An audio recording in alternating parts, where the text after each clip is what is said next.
বারোদল কিছু কিছু বিষয়ে কম্প্রোমাইজ করলেও জাকপা কম্প্রোমাইজ করেনি বলে সেই 12 দলের শেষ পর্যন্ত তাদের ঠিকানা ঠিক থাকেনি। তারা 12 দল থেকে বেরিয়ে এসে জুলাইয়ের আকাঙ্ক্ষার সাথে একাত্মতা ঘোষণা করেছিল এবং ফ্যাসিবাদ বিরোধী দুর্নীতিমুক্ত একটি বাংলাদেশ দেখার যে স্বপ্ন, সেই স্বপ্ন স্রোতে তারাও মিলিত হয়েছে। এই জন্য তাদেরকে আরেকবার মোবারকবাদ জানাই। আমি ব্যক্তিগতভাবে জাকপার কাছে ভীষণভাবে ঋণী। 11 দলের মধ্যে আমরা যখন আসন বন্টন নিয়ে বসেছি, এই একটা দলের পক্ষ থেকে শুধু বলা হয়েছিল আমরা আসনের জন্য আসিনি, আমরা জনগণের অধিকার কায়েমের জন্য এসেছি। আসন পেলেও আছি, না পেলেও আছি। তাহলে অতীতের 55 বছরে এই জাতির ভাগ্যে যা ঘটেছে দফায় দফায়, সামনে হয়তো তার চেয়েও খারাপ কিছু ঘটবে। এই দুইটার বিরুদ্ধে আমাদের অবস্থান স্পষ্ট, আপোষহীন। এখানে কোনো টলারেন্স নাই, কোনো আপোষ নেই।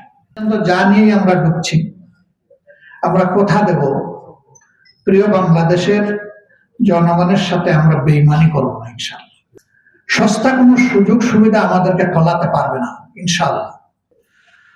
জনগণের সুবিধা অধিকার নিশ্চিত করাই হবে আমাদের অঙ্গীকার।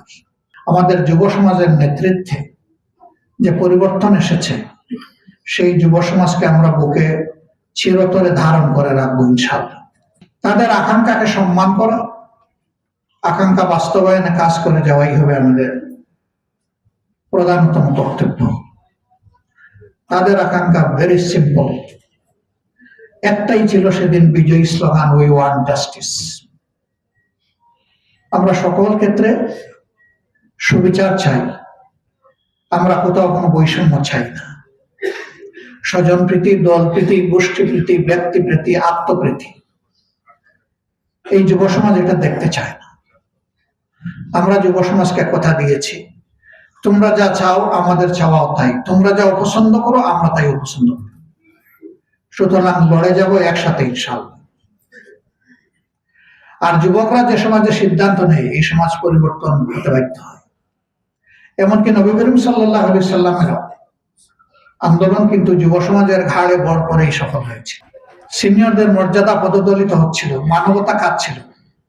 সেই সময় এই ছবিটা জনগণের মনে দারুণ আলোড়ন সৃষ্টি করেছিল, আবার তোরা মানুষ। আজকে মনে হচ্ছে সেই ছবির বাস্তবতাও যেন চিৎকার দিয়ে বলছে, আবার তোরা মানুষ। আফসোস, আমরা যারা একসাথে সকলেই মজলুম ছিলাম, আজকে তাদের কাউকে দেখি তার সম্পূর্ণ ভিন্ন ভূমিকায় কাজ করতে। শিক্ষা কি আদৌ হবে না? তাহলে কি ইতিহাসের সেই সবকটাই বাস্তবায়ন হতে যাচ্ছে যে ইতিহাস থেকে কেউ শিক্ষা নেয় না? কিন্তু ইতিহাস কাউকে ছেড়ে কথা বলে না। যদি সেই দাবি মেনে নেওয়া হয়, সাধুবাদজনক। জনগণের অধিকার বাস্তবায়নে সরকার কোনো উদ্যোগ নিলে শুধু সমর্থন নয়, সহযোগিতা করবে। আবার জনগণের কোনো অধিকারকে নূতন করে হত্যা করতে গেলে তীব্র প্রতিবাদ জানাবে।